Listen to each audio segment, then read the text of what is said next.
The chill of the autumn wind bit at Blanche's cheeks, a stark contrast to the burning betrayal in her chest. Just moments ago, huddled in the shadow of the old oak, she'd overheard Esme's hushed words, sharp and final. She can't live alone, obviously. We'll find her a nice facility somewhere, sell the house, and finally start our real life together. Blanche felt a glacial calm settle over her, a strange power in the silence that only she truly occupied. Her husband, Harold, had left her more than just memories. He'd left her a secret, a countermeasure against this very moment. As the first shovelful of earth hit Harold's casket with a hollow thud, Blanche gripped the small, worn key hidden in her pocket, a key that promised to unlock not just a safe, but a future her family never saw coming. You here follow my story until the end and comment the city you're watching from so I can see how far my story has. I lost my hearing for 5 years. When it finally returned, I made a choice, one that, in hindsight, saved me from a terrible shock. I didn't tell my family right away. Thank God I didn't, because the very next day, what I heard would change everything. My name is Blanche, and I'm 67 years old. 5 years ago, my world fell silent in what everyone called a freak accident. I had been cleaning Harold's study, balanced on an old wooden ladder, when it suddenly gave way beneath me. The fall itself didn't take my hearing. It was the brutal way my head struck the sharp corner of Harold's heavy mahogany desk. The doctor explained that the blow had damaged a delicate structure deep inside my inner ear. It wasn't something they could fix, not then at least. And so just like that, I was cut off from the world of sound. Harold, my husband of 42 years, became my interpreter, my voice, and my bridge to everything beyond the silence. Our only child, Stuart, began visiting more often in the early months after the accident, but his wife, Esme, never seemed pleased about the extra attention I needed. I taught myself to read lips, to write out my thoughts on slips of paper, to navigate a life where sound no longer existed. But the hardest part wasn't the quiet itself. It was the slow erosion of my family's patience. Sometimes I would catch Esme standing behind me, her lips moving quickly in a conversation with Stuart that I couldn't quite follow. I couldn't read her words from that angle, but I didn't need to. Her posture, arms tightly crossed, head shaking, eyes rolling, told me everything. Stuart would respond with small nods, his shoulders drooping as if weighed down by something heavy. Harold, however, never let frustration seep in. Even when his own health began to falter 2 years ago, he would sit beside me for hours, writing back and forth so I wouldn't feel left out. When friends or neighbors visited, he would carefully repeat their words to me, his weathered hands moving slowly over paper so I could be part of the conversation. 3 months ago, something began to change. I started feeling strange little sensations in my ears, tiny pops and shifts of pressure, sensations I hadn't felt since before the accident. During a routine checkup, my doctor noticed something unusual and referred me to a specialist. After a round of tests, Dr. Morrison gave me news that felt almost too good to believe. A new surgical procedure had been developed, experimental, expensive, and with no guarantees, but it might restore my hearing. Harold and I talked it over. We decided to try. What did we have to lose? 2 weeks after the operation, I was sitting in our garden on a quiet Tuesday morning when I heard it. A sound so faint at first, I thought I was imagining it. Birds. The gentle, tentative notes of their song, like a memory stirring back to life. The sound grew sharper, clearer, until tears spilled down my cheeks. I could hear again. But instead of rushing to share the miracle, something made me hold back.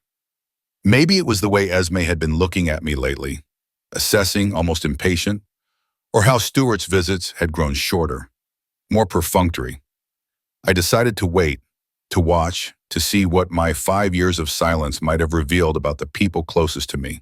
3 weeks later, Harold was gone, a heart attack in his sleep, quick, quiet, peaceful.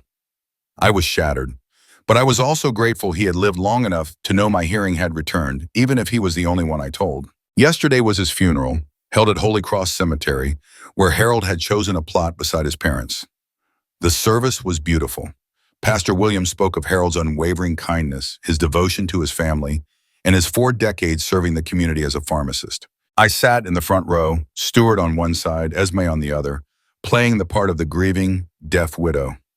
But I heard every word. And not just the words meant for public ears. Behind me, people whispered during the closing hymn. Some shared warm memories of Harold. Others expressed quiet sympathy for my loss. But then I caught something else. Esme's voice, low but urgent, speaking to her friend, Margaret. "Thank God this is finally over," she whispered.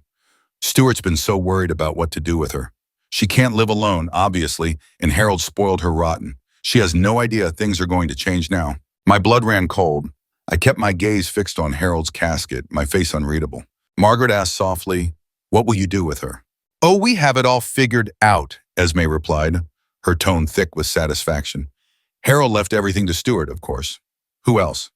She can't manage money or property in her condition. We'll find a nice facility for her somewhere, sell the house, and finally start our real life together." The hymn ended. People began to rise. I remained still, the weight of her words pressing down on me. At the graveside, as handfuls of dirt fell onto Harold's casket, I overheard more. Stuart's voice was hesitant, almost guilty. "Mom seems so lost. Maybe we should wait before making any big decisions." Esme's answer was sharp. "She'll adjust. She has to. We can't put our lives on hold forever, Stuart.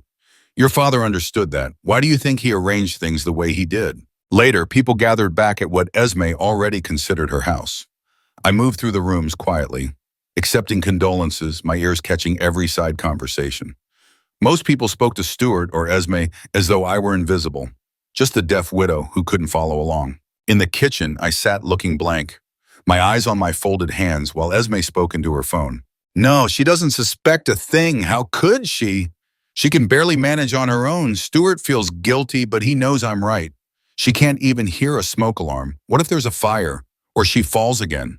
We'd be liable." Her sister's reply was too faint for me to catch, but Esme's answer sent a chill through me. "Of course we'll be respectful. We're not monsters, but Harold's gone now, and somebody has to make the practical choices. She certainly can." When the last guest left, I excused myself, claiming exhaustion, and went upstairs. But the old house's thin floors carried every word from the living room below. "I still think we should give it more time," Stuart was saying. "She's grieving. We're all grieving." "Time won't change the facts," Esme said firmly. "She's 67, deaf, and alone. The longer we wait, the harder it will be. Your father knew this day would come. That's why he made sure you inherited everything." "But what if she refused to leave the house?" Stuart asked. Esme's laugh was cold, cutting through the air like glass. "Refuse? Stuart, she can't even hear what we're saying right now. She'll go where we tell her to go, and she'll be grateful for it." That night, I lay in bed staring up at the ceiling, my mind spinning in relentless loops. They actually believed Harold had left everything to Stuart. They weren't just imagining it. They were already laying out my future as if it were theirs to decide, without so much as a word to me. I wasn't a person to them anymore, just a problem to be managed, a burden. But there was something they didn't know, something only Harold and I had ever known. The will they were depending on wasn't the real one. The morning after Harold's funeral, I woke to the clipped sound of Esme's voice drifting in from my kitchen. She was on the phone again, her tone brisk, businesslike, cold. "Yes, I understand the process takes time," she said, "but we need to move quickly. She's not getting any younger, and frankly, she's becoming more confused every day." I crept to the top of the stairs, avoiding the one treacherous floorboard that had betrayed so many of my midnight walks over the years. From that careful vantage point, I could see into the kitchen. Esme sat at my table, legs crossed, a notepad open before her, completely at ease, as though she had already claimed the space as her own. "Assisted living would be ideal," she continued, tapping her pen against the page. "But honestly, she might need more care than that. She doesn't respond when people talk to her. Seems lost most of the time. I'm worried about her mental state on top of the hearing loss." My hands tightened around the banister until my knuckles ached. She was talking about me, describing me as though I were senile, helpless, incapable of making my own decisions. "Stuart? Oh, he agrees completely," she went on smoothly. "He's just emotional right now. You know how men get when they lose their fathers. But he knows I'm right. Someone has to think practically about these things." The person on the other end must have asked a question because Esme's tone sharpened. "Of course she'll resist at first. They always do. But she doesn't really have a choice, does she? Harold left everything to Stuart precisely because he knew she couldn't handle the responsibility. The man spent 42 years watching her depend on him for everything. He wasn't going to burden her with financial decisions in her condition. I clapped a hand over my mouth to keep from gasping. The lies rolled off her tongue as if she'd been rehearsing them for years, delivered with such certainty that anyone listening would believe her version without question. In her story, I wasn't the woman who had kept the household accounts balanced for decades, or the one who had negotiated contracts and chosen our insurance policies. I was nothing more than a fragile dependent, incapable of functioning without Harold. While Harold had focused on running his pharmacy, I had been the one quietly making sure our life worked, but Esme clearly had never noticed, or perhaps never cared. Stuart's voice broke into the conversation as he stepped into the kitchen. Any word from the lawyer about when we can start going through Dad's papers? Mr. Peterson said we should wait until after the reading of the will, Esme replied with a shrug. But that's just a formality. Your father made his intentions very clear. I still feel weird about this, Stuart admitted, his voice low. Maybe we should talk to Mom first, explain what we're thinking. Esme's laugh was sharp, dismissive, almost cruel. Explain to her? Stuart, she can't hear us. And even if she could, do you honestly think she'd understand the complexity of estate management, property taxes, investments, maintenance costs? She's been sheltered from all of that her entire adult life. She's not stupid, Esme. I never said she was stupid, Esme countered smoothly, but she is dependent, and dependency only deepens with age and disability. Your father understood that. Why do you think he never taught her about the finances? He was protecting her from responsibilities she couldn't handle. I wanted to scream. Harold had taught me, insisted I learn about every aspect of our investments. He'd always made sure I was part of the big decisions. But apparently the truth didn't matter to Esme. And besides, she added, what kind of life would she have, rattling around in this big house all by herself? She'd be isolated, vulnerable. At Sunset Manor, she'd have company, activities, professional care. She'd probably be happier. Sunset Manor. I knew that place, a dreary facility on the far edge of town where people sent relatives they didn't want to deal with. The rooms were cramped, the food dismal, the staff worn down to the bone. I'd driven past it countless times, feeling a pang of pity for the residents staring blankly out of smudged windows at a world that had moved on without them. And the house? Stuart asked. It would sell quickly in this market, Esme said without hesitation. This neighborhood is in high demand. We could probably get enough to cover her care for years and still have a substantial amount left over.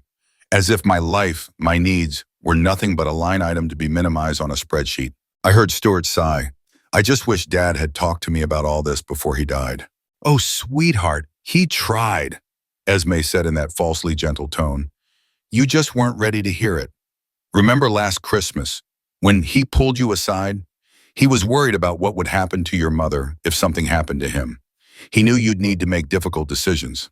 That was a lie. Last Christmas, Harold had asked Stuart to be more patient with me, to remember that my hearing loss made social situations harder. Not one word about sending me to a home or stripping me of my independence. But grief has a way of reshaping memory, and Esme was a master at shaping it to her advantage. The important thing, Esme pressed on, is that we're doing what's best for everyone. Your mother will be safe and cared for. We can finally start our own family without worrying about elder care, and your father's legacy will be preserved. Their own family? I hadn't even known they were trying for children. It explained the urgency, though, the need to clear me out of the way. I suppose you're right, Stuart said reluctantly. It's just, she seems so small and lost without Dad. That's exactly why she needs professional care, Esme replied. Grief hits people differently, especially at her age with her limitations. We can't be expected to provide round-the-clock supervision. I retreated silently to my bedroom, my heart thundering in my chest, fury burning hot in my veins. They were so sure of themselves, so certain their plan was righteous. Stuart truly believed he was acting out of love, while Esme orchestrated my exile with the precision of a master manipulator. But there was something they didn't know. I crossed to my closet, pushed aside the old winter coats, and reached for the small safe Harold had installed years ago. My fingers moved automatically over the dial, the numbers of our wedding date still etched in my memory. Inside, beneath a scattering of old jewelry and neatly stacked important papers, lay a manila envelope marked, With trembling fingers, I pulled out the document, the real last will and testament of Harold Matthews. I had read it countless times since his passing, but the paper still seemed to hum with his presence. This was the will that only Harold and I knew about, the one that painted a very different picture from the tidy little story Esme had been confidently spinning. Harold had updated it just 3 months before his death, right after I'd recovered from my hearing surgery, in fact. But instead of leaving everything to our son Stuart, as Esme smugly assumed, Harold had left every last thing to me. The house, the savings accounts, the life insurance policy, the retirement funds, everything. All mine. More importantly, the will contained language Harold had insisted upon himself, words carefully crafted to protect me. I am of sound mind and have observed that my wife, Blanche Eleanor Matthews, remains mentally competent and capable of managing her own affairs despite her hearing impairment. Any attempt to declare her incompetent or to place her in institutional care against her will should be regarded as contrary to my wishes and potentially fraudulent. Harold had suspected something like this might happen. He'd noticed the way Esme's eyes lingered on our home, the casual way she'd mention how much the property must be worth, the subtle impatience that had begun creeping into her tone when it came to caring for family. He knew her ambitions, and he knew my vulnerability, so he did the only thing he could. He put the law itself on my side, making sure I had the means to defend myself long after he was gone. And there was one more provision, one last safeguard. If Stuart challenged the will or tried to have me declared incompetent, his inheritance would be cut down to a token sum. The rest, nearly all of Harold's estate, would go to the local hospital's charity fund. Harold had loved our son, truly, but he had also seen through the silky words and guiding hand of Stuart's wife. So he gave Stuart a choice: honor his mother's independence and receive a substantial inheritance, or try to bulldoze her into submission and watch almost everything slip away. I returned the will to the safe, my hands much steadier now. Let them plan. Let them make their little phone calls, research their facilities, and count money they would never touch. Tomorrow morning at 10 sharp was the formal reading of the will in Mr. Peterson's office.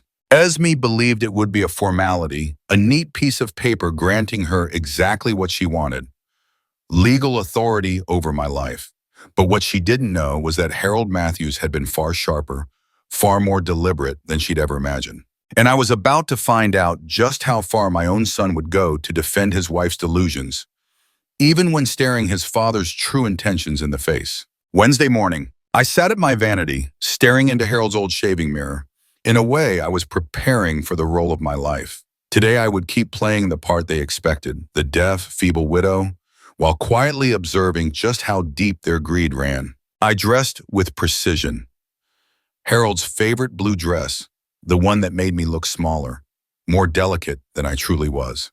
I dusted my face with powder until my complexion looked faint and fragile. Perfect. At 9:30, Stuart arrived to drive me to the lawyer's office.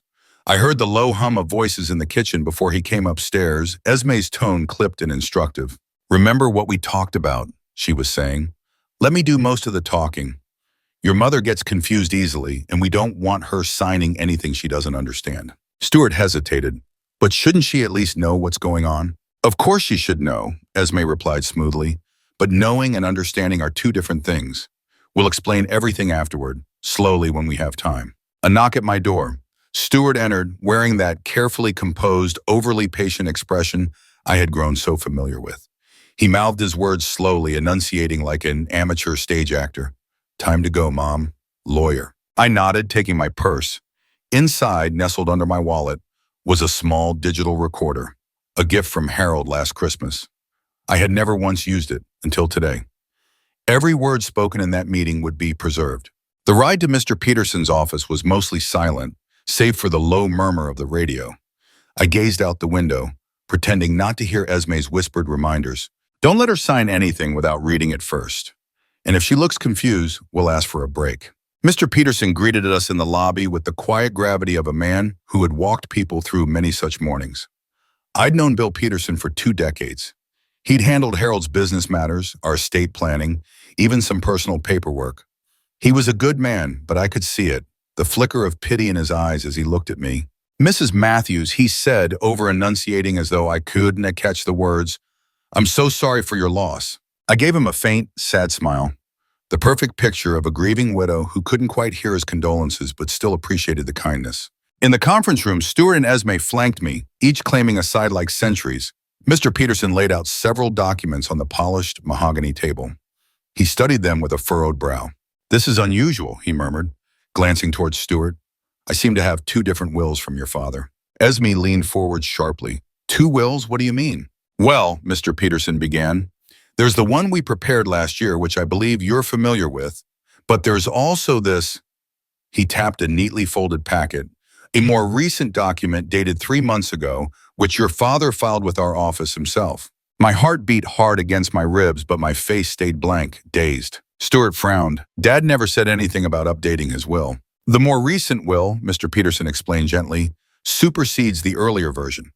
But I have to say the provisions are quite different from what we originally discussed." Esme's tone sharpened. "Different how?" Mr. Peterson cleared his throat and began to read aloud. "I, Harold James Matthews, being of sound mind and body, do hereby revoke all previous wills and testaments." As the formal words filled the air, I studied Esme's face. She was serene, almost smug, clearly braced to hear Stuart's name announced as the chief beneficiary. "And then, I leave my entire estate, including my home at 1247 Elm Street, all bank accounts, investments, life insurance proceeds, and personal property, to my beloved wife, Blanche Eleanor Matthews." The silence that followed was heavy enough to crush the air from the room. Esme's mouth parted soundlessly. Stuart blinked rapidly, as though trying to translate the words into something more palatable. "There must be some mistake," Esme finally said, her voice tightening. "Harold told us, we understood Stuart would inherit the house and primary assets." Mr. Peterson shook his head. "The will is very clear, Mrs. Stuart Matthews, and there's more." He turned the page, ready to deliver the next blow. "Being placed in an institution against her wishes should be considered not only against my intentions, but potentially a violation of her rights." Esme's face drained of color. "This is impossible," she muttered. Harold knew very well that Blanche couldn't handle financial matters. "She's deaf, for God's sake," Esme thought, her mind spinning. "She can barely manage on her own." "There's also a provision for your husband," Mr. Peterson continued, turning to Esme. He began reading. "To my son, Stuart Matthews, I leave the sum of $50,000 contingent upon his respect for his mother's autonomy and his acceptance of her right to live independently.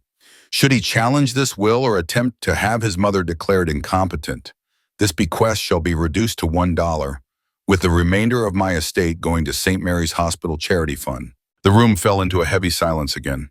I could almost hear Esme's mind racing, scrambling for a way to salvage her plans. Stuart finally broke the stillness. I don't understand. Dad never said anything about this to me." "Your father came to our office privately 3 months ago," Mr. Peterson explained. "He wanted to be certain your mother would be protected and have the means to live independently. He was very specific about the wording regarding her competency." Esme's voice tightened. "But she can't live alone. She's deaf. What if there's an emergency? What if she falls?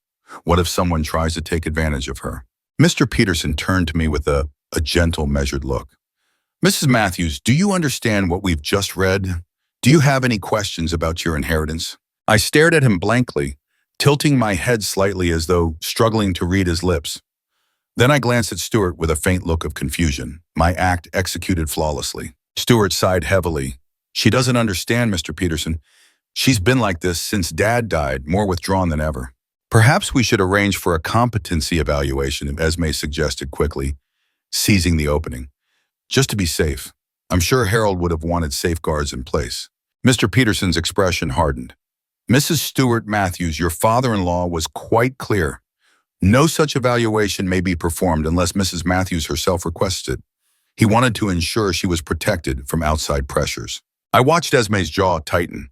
Harold had completely outmaneuvered her, and she was just beginning to realize it.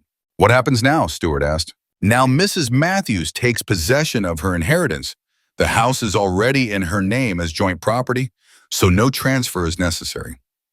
The financial accounts will need to be updated, but that's a simple matter." Esme made one last attempt.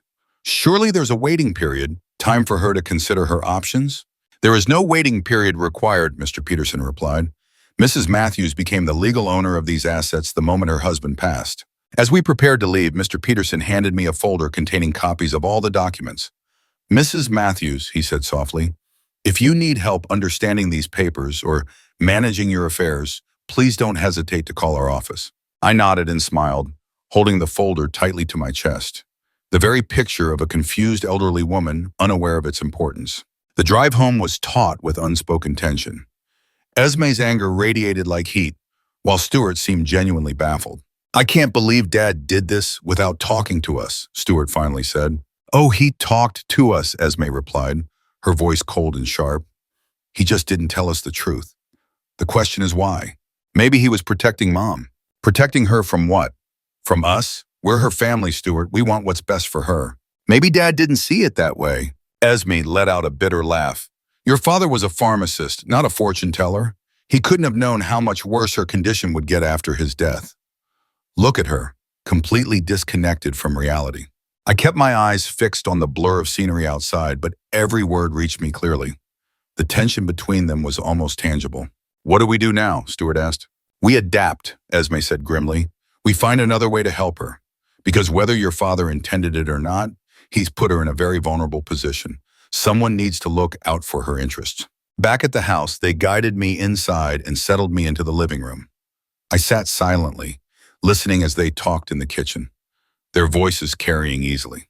This changes everything, Esme was saying. She's sitting on $4 million in assets and she doesn't even understand what that means. Maybe that's the point, Stuart replied. Maybe Dad wanted her to live comfortably without worrying about money. Stuart, your mother can't even write a check without help. How is she supposed to manage property taxes, home maintenance, investment decisions? She'll be a target for every scam artist and predator in the state. So what are you suggesting? I'm suggesting we help her. Whether she inherited everything or not, she still needs a family support. We move in here temporarily, help her adjust, make sure she's not taken advantage of.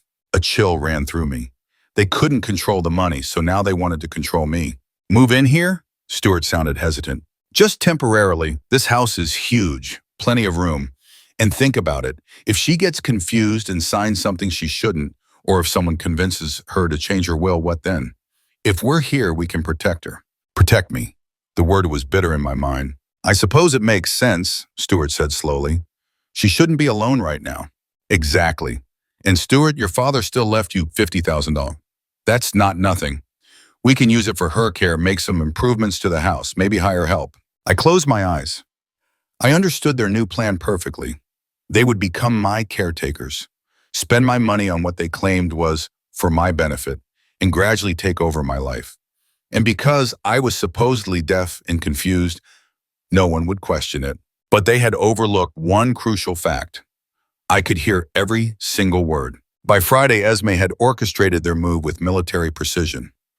I watched from my bedroom window as Stuart carried boxes and suitcases inside, his movements uncertain and awkward. Esme, however, commanded the entire operation like a general preparing for battle. Put our things in the master bedroom, I heard her say to Stuart. Your mother can take the smaller room down the hall. It'll be easier for her, less space to get confused in. My master bedroom. The room Harold and I had shared for over 40 years. The place where I'd nursed him through his last illness, where the faint trace of his scent still lingered on the pillows. I came downstairs to find them rearranging the furniture. My personal belongings already being carried away from what Esme now seemed to consider their space. Oh, Blanche, she greeted me with exaggerated cheerfulness, speaking slowly and far too loudly, as if sheer volume could pierce what she assumed was as my deafness. We're just getting settled. Stuart and I are going to stay here for a while, to help you adjust. I stared at her without expression, then let my gaze drift to the boxes and displaced furniture, wearing an air of mild confusion. Stuart approached me, his guilt practically written across his face. Mom, we thought, with Dad gone, you shouldn't be alone right now. I nodded slowly, playing my role, the grateful, slightly bewildered widow. Inside, I was silently recording every presumption, every trespass into my life. We've moved you to the blue bedroom, Esme went on, gesturing down the hall. It's much cozier, and you'll have everything you need. We'll be right across the hall if you need anything during the night. The blue bedroom. Once Harold's study, his books, his desk, his 40 years of quiet work. Now emptied, stripped of his presence, replaced by a twin bed and a small dresser. A room that screamed elderly relative, functional, temporary, diminished. Over the next few days, I watched as Esme systematically took control of my home. She reorganized the kitchen to her liking, moved my family photographs to less prominent spots, and replaced Harold's comfortable old furniture with pieces from their apartment. It's good for her to have some changes, I've overheard her tell Stuart. Clinging to the past isn't healthy. She needs to start fresh. She began intercepting my mail too, spreading it across the kitchen table each morning while I sat nearby, pretending to read the newspaper. Bills, bills, more bills, she would mutter. Blanche, you really need help managing all this. Look at this electric bill. It's enormous, and property taxes are due next month. How are you planning to handle this? I'd glance up from the paper with a blank, confused look. Esme would pat my hand in mock reassurance. Don't worry, sweetheart. Stuart and I will take care of everything. You just focus on feeling better. But it was the phone calls that revealed the full extent of their scheme. The first came Tuesday morning. I was in the garden, supposedly tending Harold's roses, but in truth, listening through the open kitchen window. Yes, this is Esme Matthews calling about my mother-in-law, Blanche Matthews, she said in her most professional tone. She recently inherited a substantial estate, but I'm concerned about her ability to manage her affairs. She's deaf and showing signs of confusion since her husband's death. I couldn't hear the other side of the conversation, but Esme's replies painted the picture clearly enough. No, she hasn't been formally evaluated, but it's becoming obvious she needs assistance. She can't handle her correspondence, doesn't understand financial documents.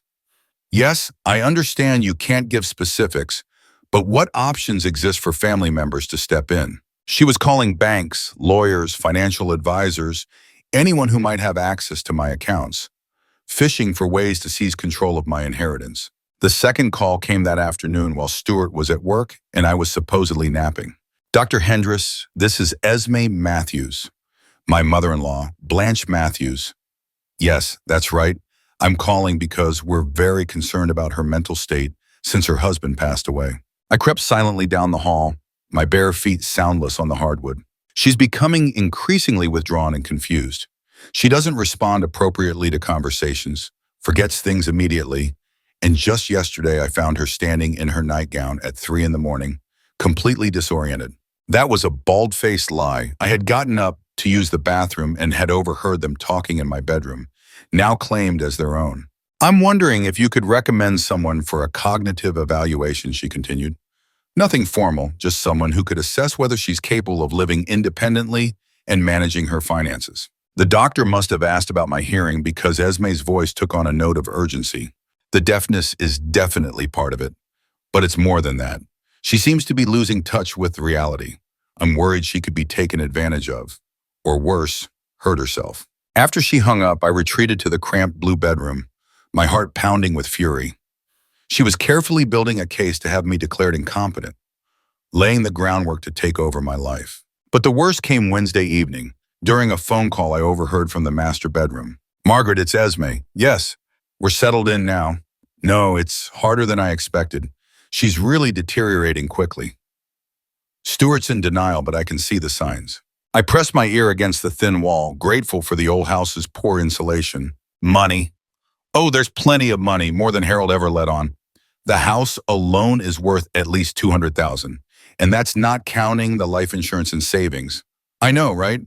All these years, we thought Stuart's inheritance would be modest. Margaret must have said something encouraging, because Esme laughed softly. Well, obviously we can't just take it, but if she's declared incompetent, Stuart would be her guardian. Then we could make decisions in her best interest. Sell this big house, put her somewhere safe, invest the money properly. My hands clenched into fists. The timing is actually perfect. We've been trying to have a baby for 2 years, and fertility treatments are expensive. Plus, with Stuart's promotion coming up, we could really use a bigger down payment for our own house. She intended to use my inheritance to fund their fertility treatments and buy themselves a home, all under the guise of protecting me. No, she won't fight it? How could she? She can't even hear what we're saying about her. And Stuart feels so guilty about his father's death that he'll do anything to make sure she's taken care of. He actually thinks we're being noble. Thursday morning brought a new... I was in the kitchen taking my time over breakfast, nibbling at my toast as though the simple act of eating required all my concentration. It was an act, of course. one I'd perfected over the last week. I wanted to seem slow, distracted, a little lost. Esme came out of the living room, ending her phone call with a burst of visible excitement. "Great news, Blanche," she announced, her voice bright and purposeful. "I've arranged for a lovely woman to come visit you today. Dr. Sarah Chen. She's a geriatric specialist who helps families navigate difficult transitions." A geriatric specialist. It didn't take much to piece it together. The so-called cognitive evaluation was moving forward. "She just wants to chat with you," Esme continued in that falsely soothing tone. "Make sure you're adjusting well to your new circumstances. Nothing stressful or complicated." From across the table, Stuart shifted uneasily. "Don't you think we should wait a bit longer? It's only been a week since the funeral." "Waiting won't help anything," Esme replied without hesitation. "Dr. Chen says the sooner we establish a baseline, the better we can track any changes in her condition." Stuart frowned. "But what if Mom doesn't want to be evaluated?" Esme's smile didn't reach her eyes. "Stuart, look at her. She doesn't even understand what an evaluation is. We're her family. It's our responsibility to make sure she gets proper care." I kept my eyes down, chewing slowly, staring at the table as if I couldn't quite follow their conversation about my future. But inside, my mind was sharp, calculating. Dr. Chen would be here this afternoon. She would ask questions, watch how I responded, and write a report Esme would use to justify taking control of my life, unless I was ready for her. I excused myself and retreated to my small bedroom. From my purse, I pulled out the digital recorder I'd been using all week. Every conversation, every line, every subtle act of manipulation. Documented. I had hours of proof that Esme was deliberately misrepresenting my condition, that she was maneuvering to take my inheritance. And I had more than recordings. The real will, Harold's will, was safely locked away in his old safe. It left everything to me and explicitly warned against the very thing Esme was trying to do. But there was something else, something I had discovered while sorting through Harold's papers after the funeral. A sealed envelope addressed to me, marked in his familiar handwriting, to be opened only if Blanche feels threatened or pressured by family members after my death. I had kept it untouched, hoping I would never have reason to break that seal. Today felt like the day. My fingers trembled as I tore it open. Inside was Harold's steady, unmistakable handwriting. "My dearest Blanche, if you're reading this, then my worst fears have come true. I pray I'm wrong, but I suspect Esme will try to take advantage of your situation after I'm gone. She's been too interested in our finances, too eager to discuss what will happen to you if something happens to me. I've seen the way she looks at this house, heard her comments about your limitations. I want you to know you are not limited. You are not helpless. You are the strongest woman I've ever known, and you deserve to live the rest of your years with dignity and independence. If anyone tries to force you into care you don't want, or tries to take control of the inheritance I've left you, fight them. The will protects you legally, but you must protect yourself personally. Don't let them convince you are incapable. Don't let them steal the life we built together. You have more strength than they realize. Use it. All my love, Harold." I folded the letter with care and slid it back into the envelope. Harold had seen it all coming. He had tried to protect me the only way he could. Now it was my turn to protect myself. Dr. Chen was scheduled to arrive at 2 o'clock. That left me 4 hours to prepare, not for the role of a confused, helpless widow, but for the performance of a woman determined to reclaim her own life. When 2 o'clock came, she arrived right on time. Dr. Sarah Chen, a petite woman in her 40s with gentle eyes and a kind, professional manner. From my bedroom window, I watched as Esme greeted her at the front door, all warm smiles and sympathetic tones, playing the role of the concerned daughter-in-law to perfection. "Dr. Chen, thank you so much for coming. I'm Esme Matthews." We spoke on the phone. "This is such a difficult time for all of us," she said with just the right mix of sorrow and concern. I made my way downstairs slowly, leaning on the banister, my steps uncertain. Esme rushed to my side, her hand gripping my arm in a way that might look protective to an outsider but felt more like a leash. "Blanche, this is Dr. Chen," she said. "She's here to visit with you for a little while." Dr. Chen smiled warmly, speaking clearly as she met my eyes. "Hello, Mrs. Matthews. I'm so sorry for your loss. I know this must be a very difficult time for you." I tilted my head slightly, letting a puzzled expression cross my face as if straining to understand. "She's been having trouble since Harold passed," Esme jumped in quickly. much more withdrawn than usual, and she seems confused about daily routines. Yesterday, I found her trying to set the table for 2 people. That, of course, was a half-truth twisted into something more damning. I had set 2 places out of habit, then caught myself and removed Harold's. It was grief, not confusion. "Why don't we sit down and chat?" Dr. Chen suggested, settling into Harold's old armchair. Esme positioned herself on the couch, angled to watch both of us, her posture making it clear she intended to monitor every word. "Mrs. Matthews," Dr. Chen began, "can you tell me what day it is today?" I let my eyes wander, as though searching for the answer before glancing toward Esme. "She's lost track of time since the funeral," Esme answered smoothly.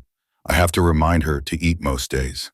Dr. Chen jotted something down in her notes. "Mrs. Matthews, can you tell me your full name?" Again, I hesitated, letting the silence stretch. "Blanche Eleanor Matthews," Esme supplied, her voice dripping with pity. "But she doesn't always respond when you say her name anymore." The questioning went on for several minutes, Dr. Chen asking, me appearing perplexed, Esme stepping in with carefully chosen words that painted me as someone rapidly losing her grip on reality. But I saw something else in Dr. Chen's eyes. Concern, not just for my supposed decline, but for the dynamic unfolding in front of her. "Mrs. Matthews," Dr. Chen said at last, her tone gentle, "would it be possible for us to speak privately for a few minutes?" Esme stiffened instantly. "Oh, I don't think that's necessary. Blanche gets anxious when left alone with strangers. I should stay to help interpret if she doesn't understand something." "I appreciate your concern," Dr. Chen replied, her voice diplomatic but firm. "But it's standard practice for me to spend at least a few minutes alone with my patients." "But she can't hear you properly," Esme protested. "How will you communicate?" "I have experience working with hearing-impaired patients," Dr. Chen said evenly. "We'll manage." Esme hesitated, then left the room reluctantly. I could hear her just beyond the doorway, her presence still hovering like a shadow. Dr. Chen lingered by the door for a moment, as if letting the air settle after Esme's departure. Then she leaned forward, her voice low, deliberate. "Mrs. Matthews, I want you to know that anything you share with me stays between us.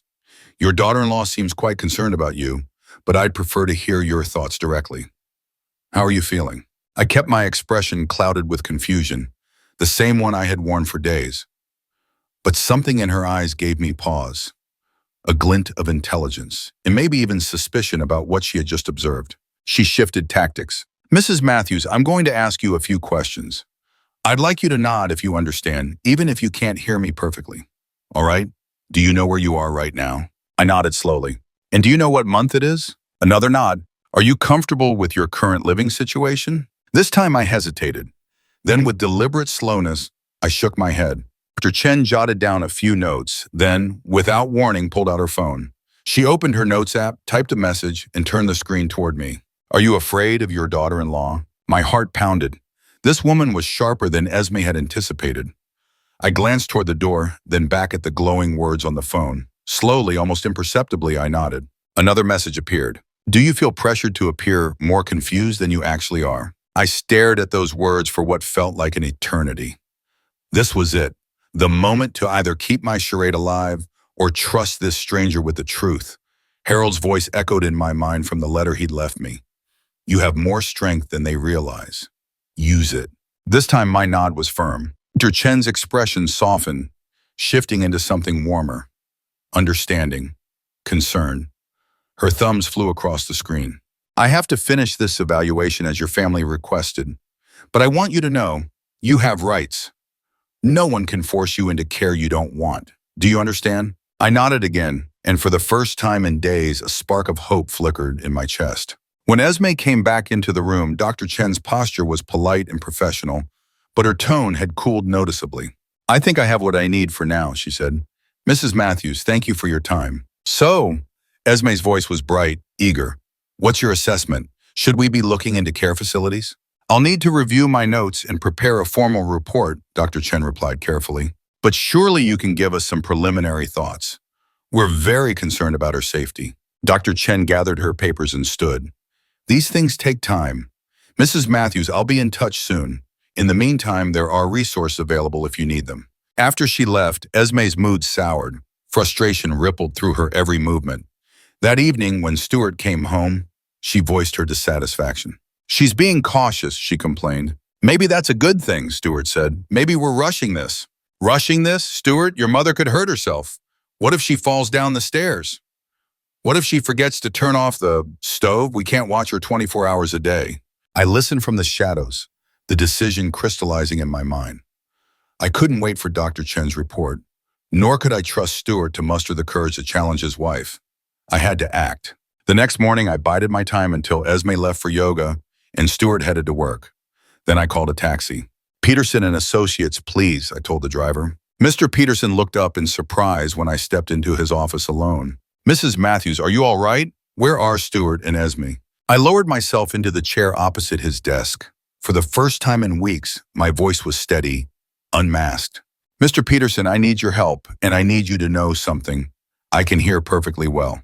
His eyes widened. You can hear, but your family? They don't know. My hearing was restored before Harold died. They've been making plans for me based on false assumptions, plans that do not involve my consent or my best interests. I told him everything, the surgery, Harold's secret will, Esme's manipulations, the forced move into my house, their attempts to have me declared incompetent. As I spoke, Mr. Peterson's expression darkened. Mrs. Matthews, if what you're saying is accurate, this could be considered elder abuse and financial exploitation. It's accurate, I said, pulling my digital recorder from my bag, and I have proof. I played him several recordings, conversations I had captured over the past weeks. With each one, his face grew more serious. What do you want to do? He asked when the last clip ended. I want them out of my house. I want my independence back. And I want to make sure they can never do this to me again. That's your right. But are you prepared for the confrontation this will cause? Your son might not take it well. I thought of Stuart, my boy, now a man too timid to stand up to his domineering wife, too tangled in guilt over his father's death to see the truth. The thought ached in my chest, but I couldn't trade my freedom for his comfort. I've been preparing for this for a week, I said. I'm ready. For the next 2 hours, we mapped out my plan. Mr. Peterson would draw up documents affirming my competency and my right to make my own decisions.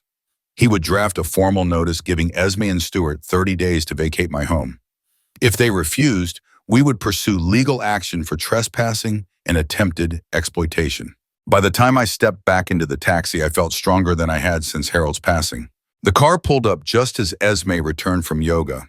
Blanche, where have you been? I was worried sick when I couldn't find you. I met her gaze with a blank look and shrugged, slipping into my performance one last time. You can't just wander off like that. What if something happened to you? What if you got lost? She held my arm tighter than necessary as she ushered me inside.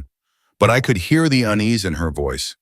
She sensed something had shifted, even if she couldn't name it. That evening, the phone rang. I answered in the kitchen while Esme was upstairs. Mrs. Matthews, this is Dr. Chen. I wanted to follow up on our conversation yesterday. Yes, I said quietly, glancing at the staircase. I've completed my evaluation. I found no evidence of cognitive impairment or incompetency. In fact, I have serious concerns about the pressure your family has been putting on you. Relief surged through me. I'm required to share my findings with the party who requested the evaluation, but I've also documented my concerns about possible elder abuse. If you ever feel unsafe or need help, don't hesitate to call me. After the call ended, I sat there for a moment, my hand still resting on the receiver, the faint click of the disconnected line echoing in my ears. A strange sort of stillness settled over me, like the air right before a storm breaks. Then I heard Esme's footsteps coming down the stairs, each one quick and light, until she entered the kitchen and spotted me. She froze, her eyes narrowing just slightly as she took in the sight. Me sitting perfectly still at the kitchen table, staring down at the phone as though it had just told me something in a language I didn't understand. Who was that, Blanche? She asked, curiosity slipping into her tone. I lifted one shoulder in a slow shrug, shaking my head with the mildest of puzzled smiles, as though the question itself was a little beyond me. I offered nothing more. No explanation, no hint of what was running through my mind. But I knew. Tomorrow, when Stuart returned from work, this long, exhausting performance I had been staging for months would finally reach its curtain call. By tomorrow night, they would know the truth, that the frail, confused, supposedly helpless deaf widow they thought they could control had been hearing every whispered scheme, every condescending aside. I had been listening, observing, planning my moves with quiet precision, and I was ready, so very ready, to reclaim my life. Tomorrow, I told myself, the mask would come off, and the real Blanche Matthews would finally step into the light. Friday evening arrived, and I settled into the living room, my living room, claiming the space with a sense of ownership I hadn't felt in months. The lamps glowed warmly, though the air between these walls felt charged, like something was about to crack open.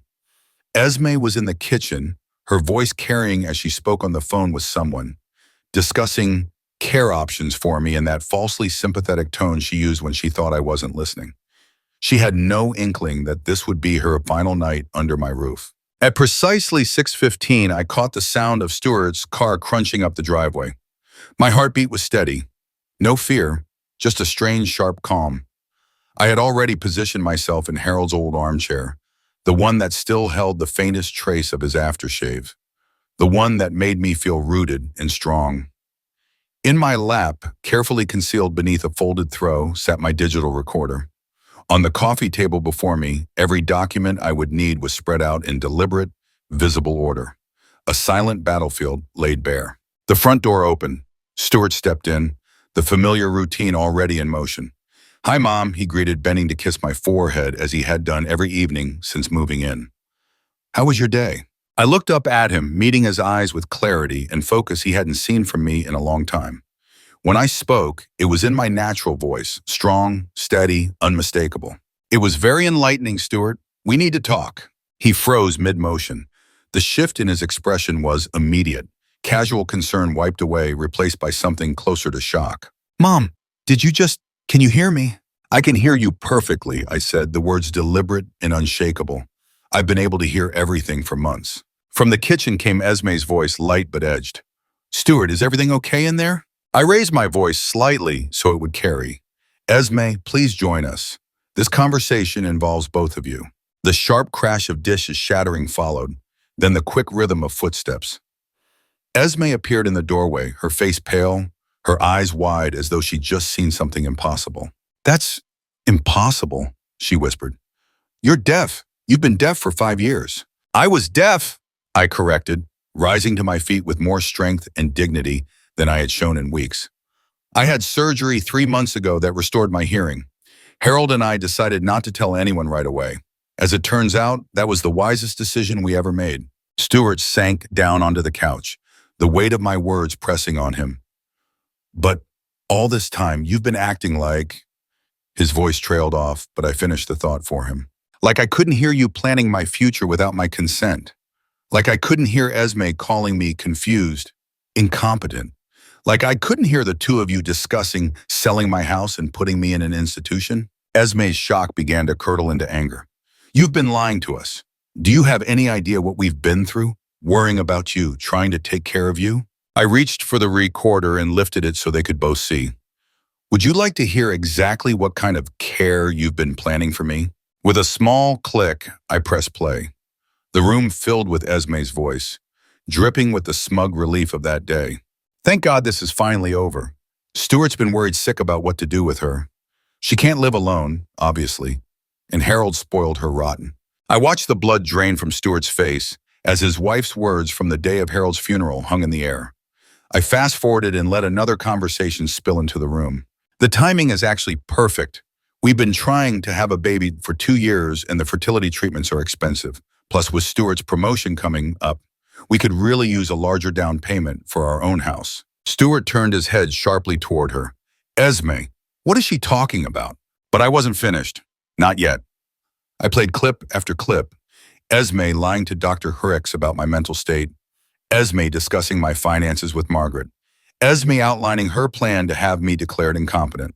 With each revelation, Stuart seemed to shrink into himself, the weight of truth bearing down, while Esme's carefully maintained mask cracked apart. "This is taken out of context," she said, her voice tight, desperate. "I was upset. I was grieving too. I said things I didn't mean." "Really?" I asked evenly, moving to the coffee table. I picked up a thick folder and flipped it open. "Because Dr. Chen's evaluation tells a different story." I read aloud from the report. "Mrs. Matthews shows no signs of cognitive impairment or diminished capacity. However, I observed troubling family dynamics, including interruption of patient responses, speaking for the patient without consent, and apparent coaching of patient behavior." I recommend immediate intervention if family members continue attempting to override patient autonomy. Stuart looked at his wife with something like dawning horror. Esme, is this true? Have you been lying about mom's condition? Stuart, you've seen how she's been acting. Confused, withdrawn. Because I was grieving, I cut in, my voice sharp. Because I lost my husband of 42 years. But that doesn't make me incompetent. And it certainly doesn't give you the right to steal my inheritance or plan my life without my consent. I reached for Harold's will, placing it firmly on the table between us. This is why Harold left everything to me, Stuart. Not because he didn't love you, but because he saw what was happening. He knew Esme was already calculating, even before he passed. Stuart's hands trembled as he picked up the document, his eyes moving over the section about protecting me from family pressure and potential exploitation. Dad knew, he whispered. Your father was a wise man, I said quietly. He saw through Esme's manipulation even when you couldn't. Something in Esme snapped. Her voice turned sharp and defensive. This is ridiculous, Stuart. She's been lying to us for weeks. How can you trust anything she says? Because, Stuart said slowly, everything she's saying makes sense. The way you pushed for the evaluation, the way you insisted we move in, the way you've been making all these plans. He looked at her with new eyes, as though finally seeing her without the veil she had worn for so long. My God, Esme, what have you done? I've been trying to protect her, she argued. Someone had to think practically about her future. By lying about her mental state, by planning to take her inheritance. It's not stealing if it's in her best interest. I stepped forward, my voice calm, final. That's not your decision to make, Esme. It never was. I turned toward the front closet and retrieved 2 suitcases. The very ones they had brought into my home barely a week earlier. I set them down with a thud. I want you both out of my house, tonight. Stuart's voice cracked. Mom, please, let me explain. There's nothing to explain, Stuart, I said, my tone unyielding. You chose to stand by your wife's lies instead of defending your mother. You moved into my house, took over my bedroom, and plotted to put me away without ever. They never once asked what I wanted. I used to think we all believed we were doing something good. But now I know that wasn't the case. You didn't think you were helping me. You thought you were inheriting my money. And when that plan fell apart, you decided the next best thing was to control me instead. I picked up the suitcases and handed them to Stuart. My voice was steady, calm in a way that seemed to startle even me. You have 1 hour to pack your belongings and leave. If you're not gone by 8 o'clock, I will call the police and have you removed for trespassing. Esme found her voice again, sharp and panicked. You can't do this. We have nowhere to go. I met her eyes. You have your apartment. You have your mom's. You have the $50,000 Harold left Stuart, assuming he doesn't contest the will and lose even that. This is insane, Esme shouted, her face flushing. She turned to Stuart, her voice rising with incredulity. Stuart, are you going to just stand there and let her throw us out like this? I saw the hesitation in my son's eyes. He looked back and forth between his wife and his mother, his face twisted in conflict. Esme, maybe we should go. Maybe Mom needs some space. Space? She hissed. Stuart, she's been lying to us. She's been recording our private conversations. This is vindictive. This is cruel. Her words stung, but they didn't change what I knew to be true. I felt a momentary pang of sadness for my son, caught in the middle, torn between his manipulative wife and the reality of what they had tried to do to me. But my sympathy only stretched so far. Stuart, I said softly, you're my son, and I love you, but I will not be controlled or exploited, not by anyone, and especially not by family. His shoulders sagged. Slowly he nodded, tears brimming in his eyes. I'm sorry, Mom. I thought we were doing the right thing. I know you did. That's what makes this so sad. It took them 45 minutes to pack. I stayed in the living room watching as they carried box after box, suitcase after suitcase, out to their car. Esme's face was tight with rage, while Stuart moved as if in a daze, his steps heavy and uncertain. Before they left, Stuart came back inside one last time. Mom, can we talk sometime, when things calm down? I looked at him, the man I had raised and loved, who had so easily been swayed into betraying me, and felt a complicated knot of love, disappointment, and hope. When you're ready to have an honest conversation about what happened here, and when you're ready to accept that I am a competent adult who deserves respect, then yes, we can talk.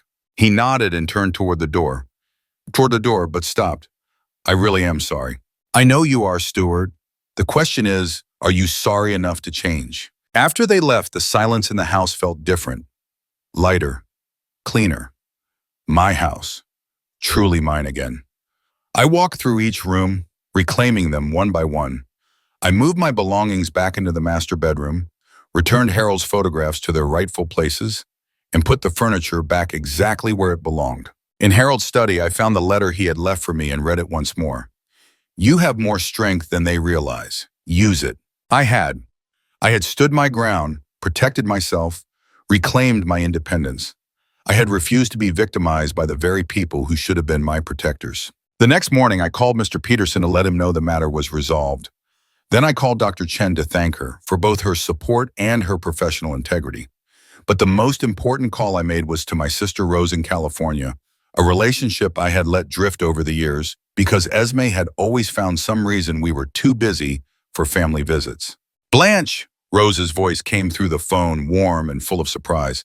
I was so sorry to hear about Harold. How are you holding up? I'm doing better than anyone expected, I told her.